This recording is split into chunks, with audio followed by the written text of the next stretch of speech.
Nah, wah ini udah mulai teknikal nih. Tetap Wan, relevan. ya, gimana cara agar tetap relevan di industri kreatif yang selalu berubah cepat gitu ya, terutama dengan perkembangan teknologi dan juga tren-tren baru atau yang viral-viral gitu ya. Kan sekarang banyak banget ya Pak kalau dilihat juga yang tiba-tiba dikit-dikit viral, tiba-tiba itu tuh. Nah kan banyak yang ngikutin, tapi gimana biar kita tetap ada relevan gitu lah sesuai nilai kita.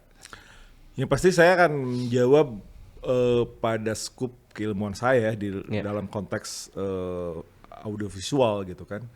Nah, pertama sebenarnya kita harus paham sangat kuat dalam teknik basic. Teknik basic. Misal kayak fotografi gitu kan. Iya. Hal-hal yang teknis itu harus kuat banget gitu kan. Jadi jangan loncat kalau nyetir mah minimal tahu dari manual gitu, jangan langsung belajar ke matic gitu kan. Agar kalau dia bisa menggunakan mobil apapun, Iya, konteksnya iya, gitu.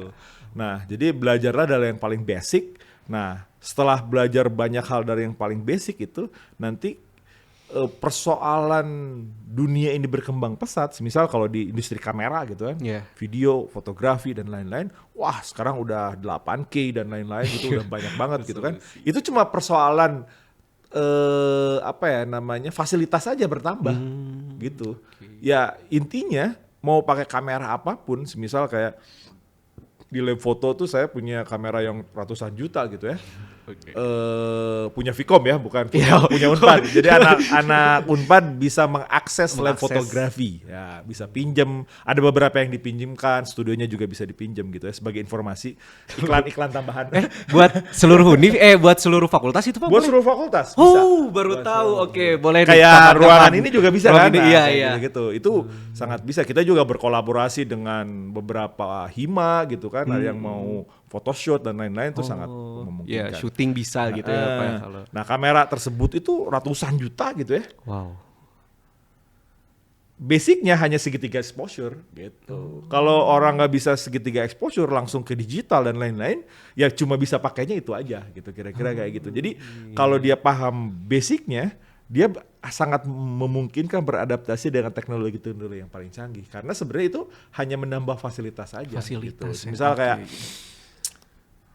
bisa pakai motor backjoule ya, backjoule gitu kan, cuma 3 gigi gitu kan. Pindah ke Harley juga sama aja. Sama aja gitu ya. Kira-kira kayak gitu. Beda, ya beda fasilitasnya beda doang fasilitas ya. aja, tinggal adaptasi sedikit-sedikit, nyobain sedikit-sedikit udah gampang. Gampang, Tapi kalau iya. langsung dari Harley itu rumit tuh. Aduh. Gitu Benar. ke backjoule ada kok giginya 4 nggak ngebut gitu, kira-kira kayak gitu. Kan tujuannya tetap sama mengantarkan kita dari satu tempat ke tempat lain. Iya. Sama halnya dengan kamera gitu, visual. Itu juga untuk merepresentasikan realitas sama aja, dan kita harus mawas diri aja gitu. Maksudnya karena anak-anak juga kalau mau berkarya itu, oh saya harus moving image. Kalau tidak memungkinkan moving image ya bikin film, bikin karya cut-to-cut aja kira-kira kayak gitu. Nah, jadi problem solve-nya akan menjadi lebih mudah karena kita paham yang paling basic gitu. Jadi anak-anak gitu ya wajar lah, anak-anak mahasiswa namanya juga belajar gitu kan. Kalau bikin film tuh harus pakai rel, harus kalau udah kayak wah anjir, bikin produksinya jadi mahal dan lain-lain. Jadi berangkatlah dari apa yang kita miliki, itu sangat memungkinkan kita bisa beradaptasi. Nah, kata kuncinya selanjutnya adalah kita harus beradaptasi. Harus beradaptasi dengan zaman akhirnya, dengan loncatan zaman yang terus berubah, medium yang terus berubah dan lain-lain. Saya install TikTok gitu kan. Saya pengen tahu gitu algoritma TikTok kayak gimana saya install, nyobain. Wah, kayaknya ini bukan saya gitu kan. Karena terlalu menyenangkan. Saya buka TikTok terlalu menyenangkan 1 jam di atas di depan. Diam gitu di depan kamera. Wah, kayaknya ini diabetes nih saya. Ini lama-lama kecanduan dia. Makan terus nggak ngapa-ngapain, nah diabetes nih saya, harus uninstall aja. Yang penting saya tahu cara kerjanya dan lain-lain. Saya ngobrol dengan mahasiswa paham kayak gitu-gitu. Nah, jadi dan teknologi harus dicoba. Teknologi harus terus dicoba. Misal kayak gitu, TikTok bukan, kalau buat saya bukan generasi TikTok lah ya. Saya masih mentok di Instagram lah ya. Saya masih mentok di Instagram. Nah, tapi saya belajar untuk itu. Saya belajar untuk itu dan terus make beberapa saat saya make, oh gini cara kerja dan lain-lain. Oh gini uploadnya kayak gitu-gitu kan. Dan saya juga punya anak ya sekarang yang umur 8 tahun. Nah, dia yang digital native ya. Kalau saya masih migrasi lah ya. Masa-masa migrasi digital, dia udah native digital. Nah, saya juga harus paham kan cara kerja hal-hal yang baru dan lain-lain. Sebagai orang tua harus bisa mendampingi kayak gitu-gitu. Dan salah satu kata kuncinya ya kita harus paham basic. Yang kedua adaptasi dan dicoba. Apapun dicoba. Jangan tubuki, nggak suka dan lain. Udah mental block gitu duluan, ya? Wah rumit tuh. Jadi harus terbuka dengan segala kemungkinan yang ada. Oke, kalau misalkan kasusnya di perjalanan industri kreatif Bapak gitu ya, untuk hal ini tuh untuk menjadi tetap relevan dalam hal keahlian Bapak yang fotojurnalisme itu gimana Pak perjalannya? Aku penasaran sih. Nah, iya betul. Di fotojurnalisme aja, di industri jurnalisme ya, industri media juga. Contohnya sekarang tuh kita menghadapi model bekerja yang baru gitu kan. Nah, jurnalisme kalau angkatan saya tua ya. Angkatan saya masih spesialisasi. Saya datang ke media, saya sebagai freelance, saya sebagai fotografer. That's it. Kerjaan saya hanya memotret, menulis sedikit gitu kan untuk deskripsi dan lain-lain gitu. Hanya itu. Tapi sekarang eranya berbeda, eranya konvergensi. Jadi skill menjadi wartawan itu harus lengkap. Bisa motret, bisa nulis, bisa editing video, bisa video. Dan mungkin bisa setup untuk reportase. Kira-kira kayak gitu. Akhirnya kalau mahasiswa sekarang hanya bisa spesialisasi, hanya bisa motret, itu gak akan kepake di industrinya. Nah, kalau anak sekarang kan udah enak tuh dari awal memang mereka udah native digital ya, jadi tinggal menyesuaikan aja. Angkatan saya kan rumit ya. Belajar salah satunya doang gitu ya Pak. Ini gajinya satu tapi skillnya banyak nih gitu kan, kayak gitu-gitu ya. Nah tapi memang zamannya seperti itu gitu, nggak memungkinkan, nggak memungkinkan lagi di industri jurnalisme, di industri media hanya bisa satu skill. Gitu harus multitasking akhirnya, multi skill gitu, harus bisa motret, bisa video, minimal 2 skill itulah, bisa motret, bisa video, otomatis bisa editing foto, editing video kira-kira gitu. Skill tambahannya ya tinggal diimprove aja, mungkin bisa reportase langsung dan lain-lain gitu. Karena itu akhirnya kalau skill setnya lengkap, media happy karena bayarnya murah gitu kan. Tapi dapat semua gitu kan. Nah, otomatis jadi pakai gitu kan. Otomatis jadi pakai gitu. Akhirnya kalau saya bisanya itu, bisanya satu pun gak ada masalah, tapi mungkin hanya dia doang yang bisa. Kan itu oke banget. Oh iya benar. Spesialisasi banget. Wah, dia mah udahlah motret aja gitu. Tapi motretnya di atas rata-rata orang. Nah, di industri media juga masih tetap ada fotojurnalis. Nah, tapi secara skill set dia di atas rata-rata. Gitu. Dia tetap dipakai, tetap ini, tapi nggak banyak. Tapi dia di atas rata-rata. Di atas rata-rata. Wah, sip. Luar biasa. Berarti kalau ada perubahan tuh nyata berarti ya kalau dengar dari cerita Bapak terkait industri media itu tadi ya gitu. Sempat kepikiran juga sih Pak, jadi saya juga kan sering scroll IG gitu. Ada kalau sekarang tuh istilahnya Gen Z dengan 9 profesi gitu. Kan jadi itu dia karena ternyata ya. Kalau dalam konteks media konvergensi itu, jadi terkoneksi gitu. Segala mediumnya audio visual itu terkoneksi. Ternyata itu nyata juga gitu ya Pak. Nyata juga. Oke, kita sedikit recall lagi nih terkait pertanyaan yang ini, gimana cara agar tetap relevan.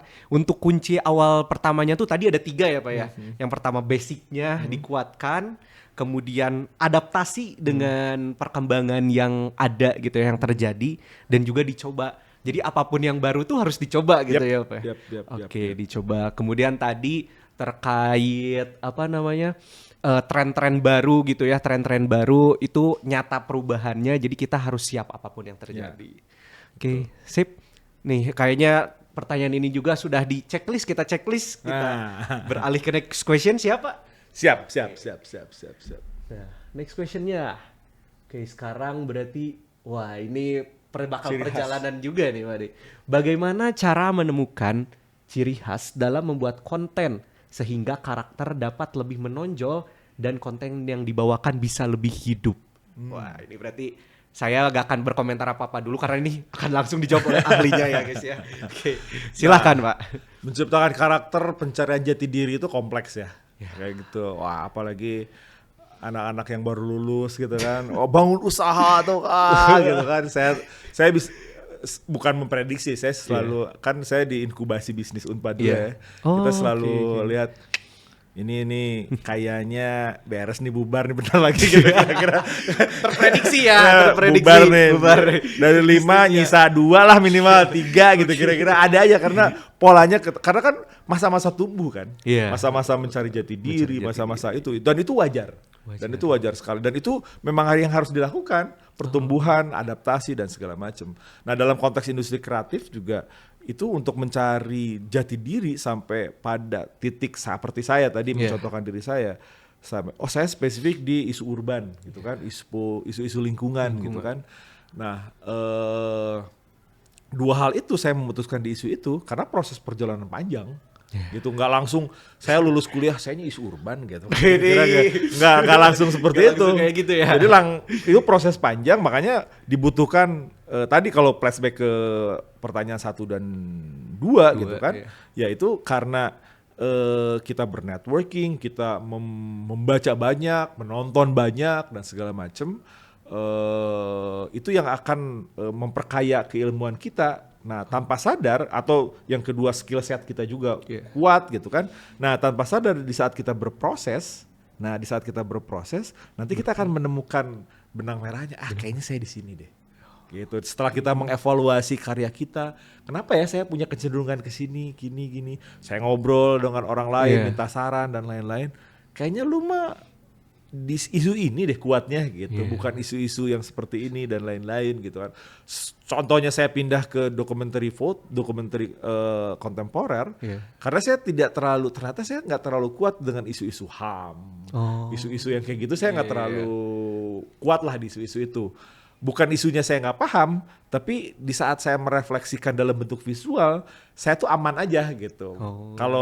Kalau dulu nyetor ke editor tuh ya foto aman aja gitu, tidak beda dengan kalau saya isunya urban, isunya apa kayak gitu-gitu. Contohnya kalau saya motret pertandingan bola gitu kan, saya jarang ditempatkan di pinggir lapangan untuk motret bola. Saya biasanya ditempatkan di tribun yang chaos lah, yang apa, yang kayak gitu-gitu, kayak gitu-gitu. Dan nah, contohnya semacam itu gitu. Jadi akhirnya kita akan memilih dan kita akan mengetahui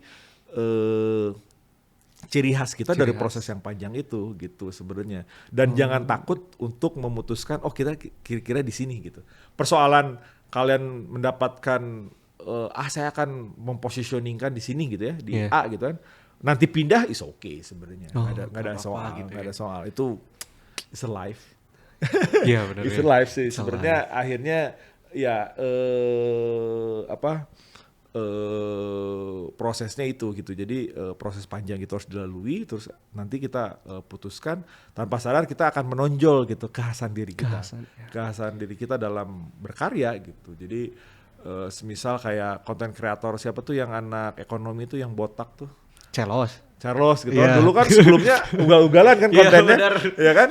Tapi irisan ugal-ugalannya tetap ke tinju kan. Nah, kira-kira gitu kan. Nah, bermuaranya apa? Ya bermuaranya di situ tetap ada irisannya juga gitu kan, dari ugal-ugalannya ke sekarang jadi promotor tinju dan lain-lain. Akhirnya menjadi ladang bisnis yang oke gitu kan.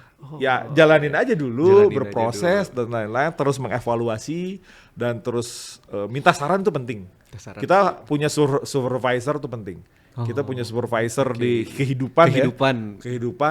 Ini yang kita dengarkan gitu kan. Tapi kita tetap harus skeptis juga ya. Gak semuanya apa yang disarankan orang tuh baik gitu kan. Kita harus skeptis, modal dasar tuh skeptis agar gak kena hoax minimal ya. Nah, jadi minimal dapat informasi itu bener gak ya gitu. Minimal kayak itu gak langsung percaya gitu, itu penting. Nah, dari supervisor itu kan dia ngasih insight dan lain-lain. Nah, itu yang bikin kita bertumbuh juga sebenarnya. Kalau supervisor ini berarti kayak mentor gitu ya? Semacam mentor. Semacam mentor. Mentor. Penting ada mentor untuk on the track nggak nih gitu, kita on the track dan lain-lain. Itu juga penting untuk ngasih saran. Kayak gitu-gitu kan. Apalagi jiwa anak muda yang diterobos ya.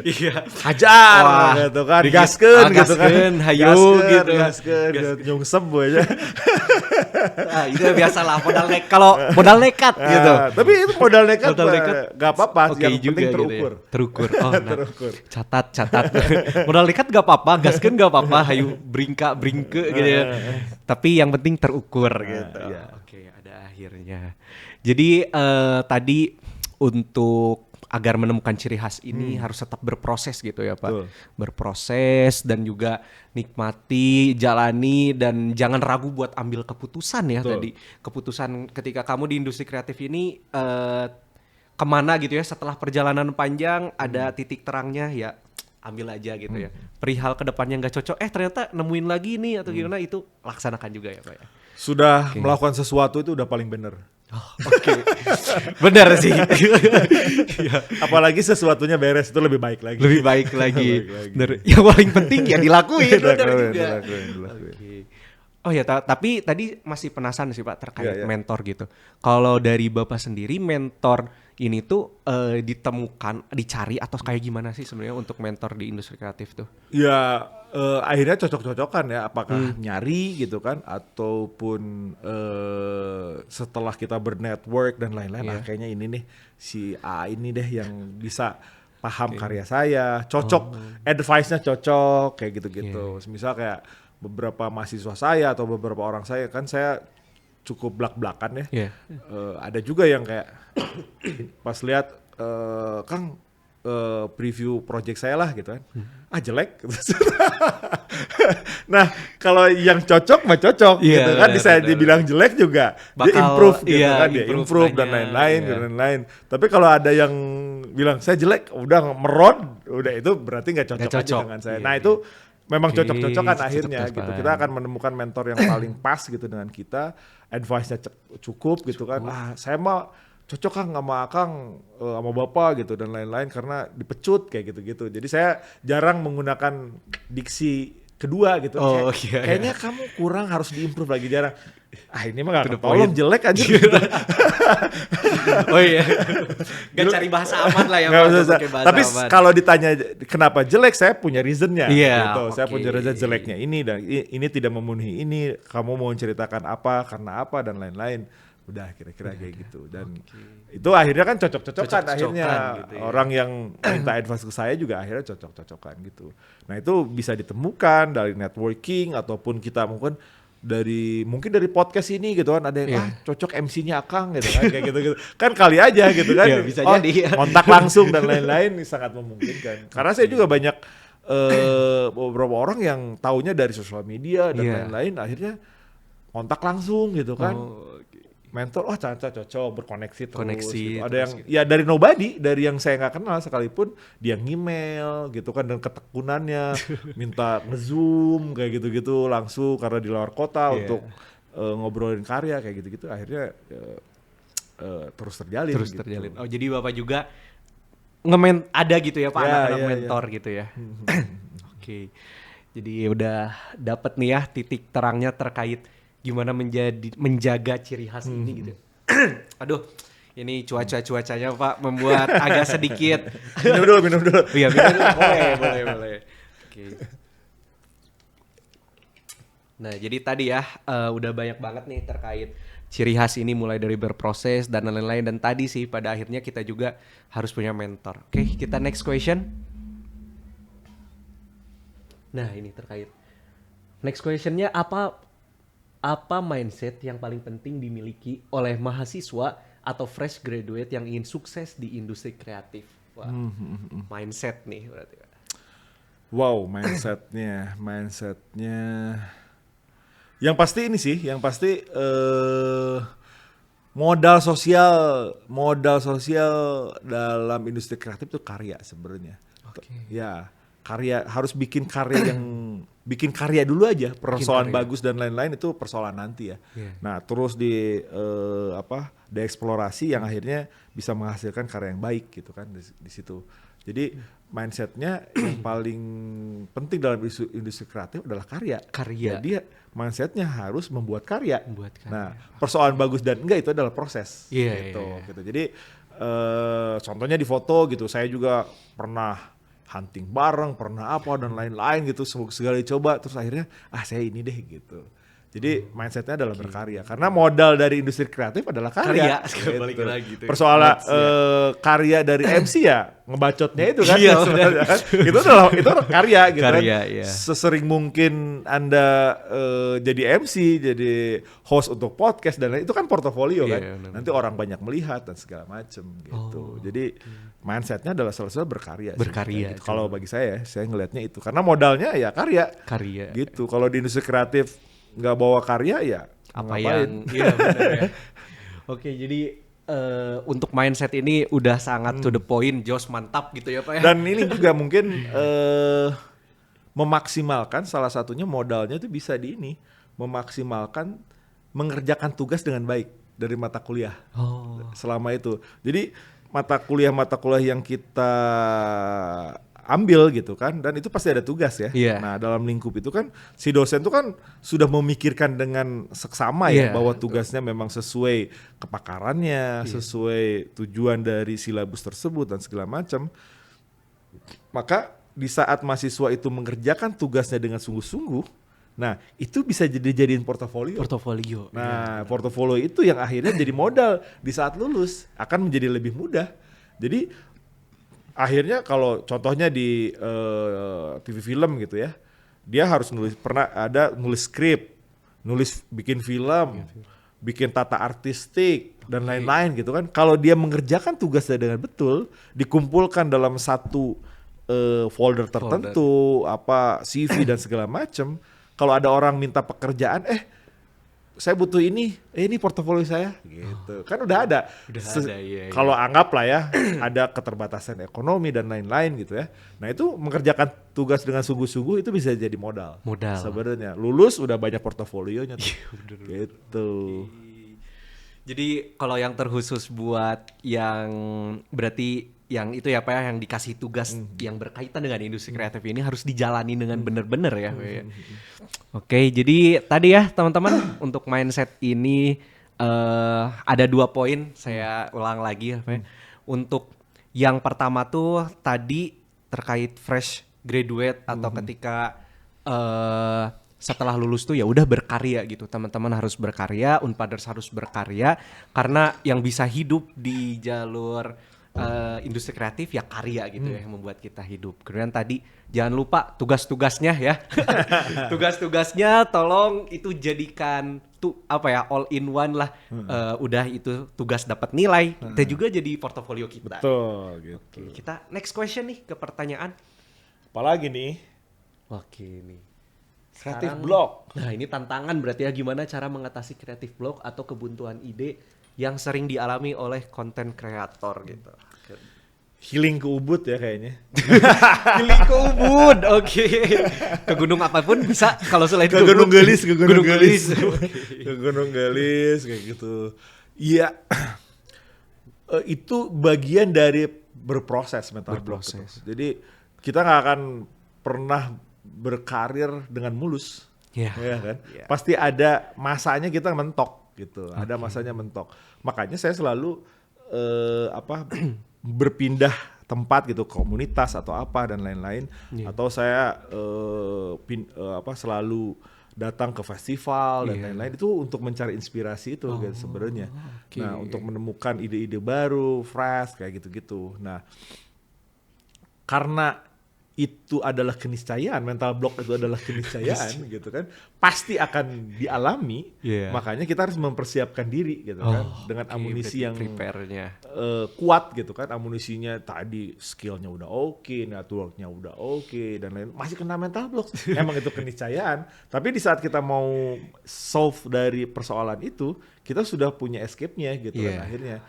Tapi itu juga ya ada banyak ya teori komunikasi, teori psikologi dan segala macamnya.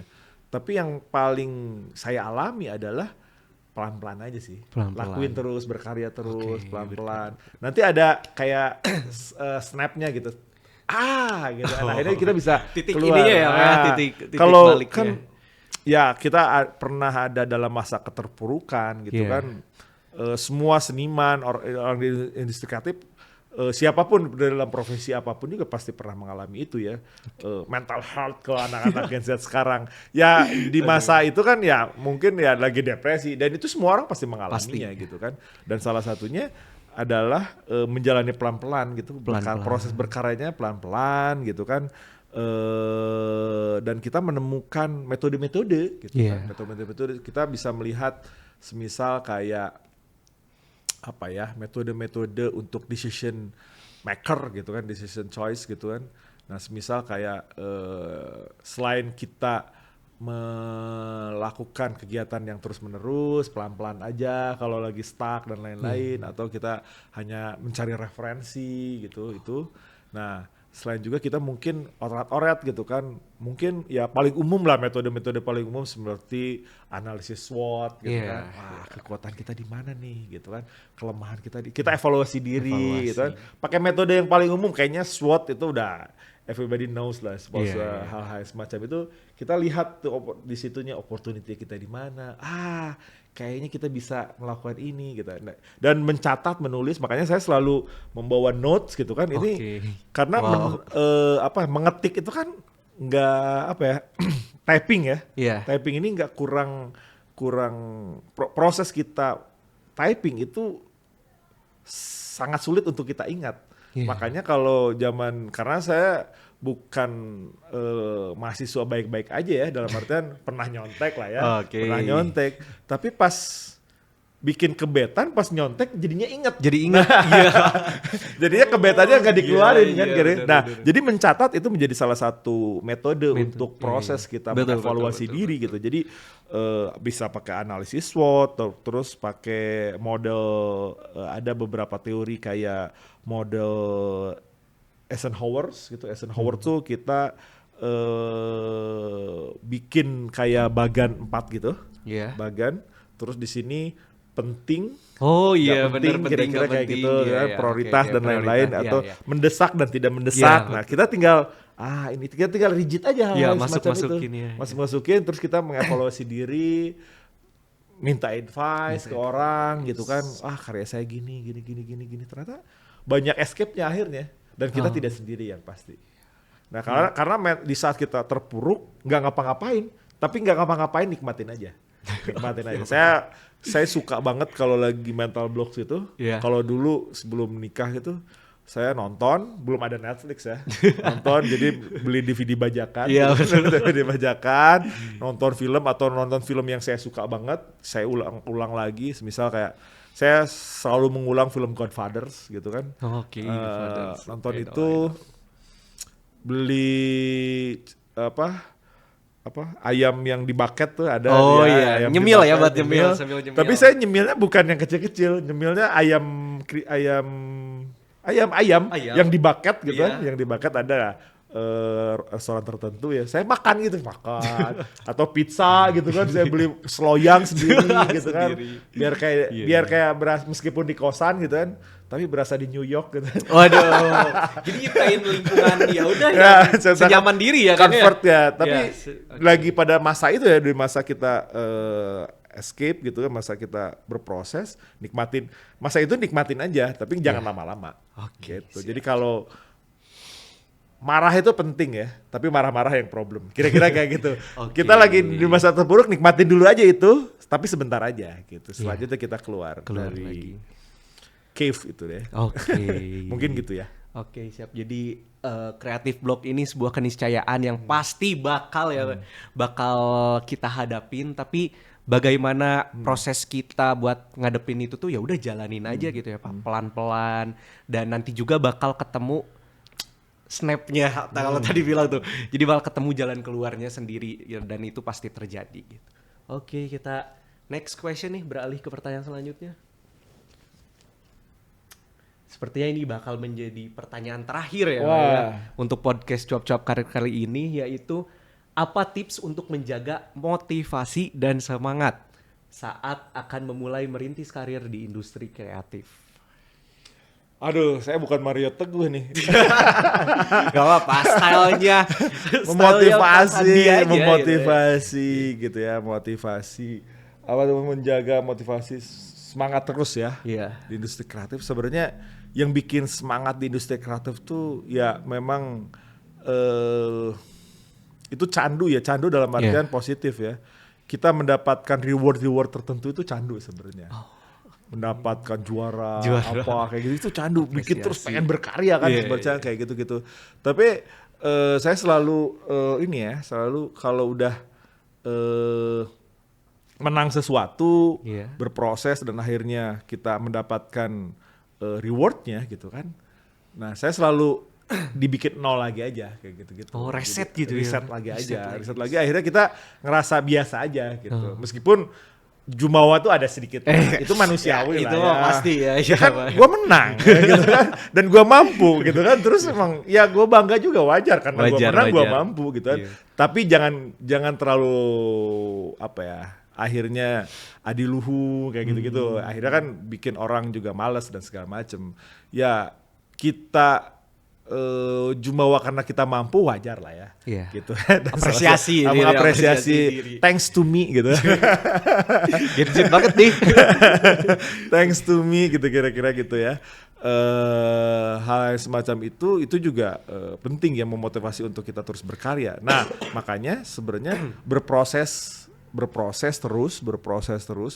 Kalau bagi saya sih terus berkarya itu penting. Terus berkarya, kita kayak contohnya gitu ya, saya dapat grant gitu, kayak kemarin saya dapat grant untuk ke Singapore Photo Festival gitu kan, berkarya di sana dan lain-lain. Yang orang lain gak tahu, saya ngikutin grant itu lebih dari 10. Tapi yang dapat cuma 1, kira-kira kayak gitu. Ya kan berarti 9 kali saya mental block. Tapi hal itu terganjar karena saya terus berkarya, saya terus bikin proposal, saya terus bikin ide-ide baru dan lain-lain. Akhirnya keganjar dengan saya mendapatkan hal grant tersebut atau apa. Tapi setelah saya dapat grant, saya sharing ke mahasiswa, saya sharing ke komunitas, saya sharing kayak contohnya di sini gitu kan. Dan itu yang akhirnya apa yang saya dapatkan itu saya bagi lagi gitu kan. Itu yang menjadi kesenangan dalam berproses ya akhirnya. Semua orang terus bertumbuh dan akhirnya nyaman di proses berkaryanya gitu. Mungkin jadi kan. jawabannya tuh tetap pada diri sendiri untuk nge-push tetap berkarya ya Pak ya. Kalau bagi saya sih gitu ya. Jadi saya nggak ada kata-kata bijak yang lain. Tapi itu kan nggak ada kata-kata bijak dong. Kata-kata hari ini. Tetap berkarya ya Pak ya. Bagi saya terus berkarya, bergerak terus gitu ya. Bener sih, karena semangat tuh kan bakal timbul dengan sendirinya juga ya Pak ya. Dengan tadi achievement yang kita dapat tuh itu bisa nge-boost diri kita sendiri gitu ya. Tapi ingat ya, kalau misal semangat terus juga nanti nggak akan tahu arti kata semangat sih Pak. Jadi makanya harus direset ya tadi ya. Jadi kayak gitu teman-teman, untuk Unpaders sendiri untuk menjaga semangat atau motivasi dalam bergerak di industri kreatif. Sepertinya sudah pertanyaan semua udah kejawab ya Pak ya. Tuh, udah selanjutnya udah thank you juga nih.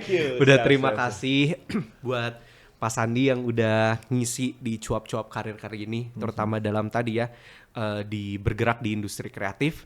Nah mungkin ini sebagai penutup, apa sih closing statement atau yang ingin disampaikan nih kepada para Unpaders yang hendak bergerak di industri kreatif atau ke depannya juga? Nikmati semua prosesnya aja. Nikmati semua prosesnya. Gitu. Jadi perbanyak healing ke Gunung Gelis. Membawa tahu Sumedang. Boleh. Sambil menikmati secangkir kopi. Gitu.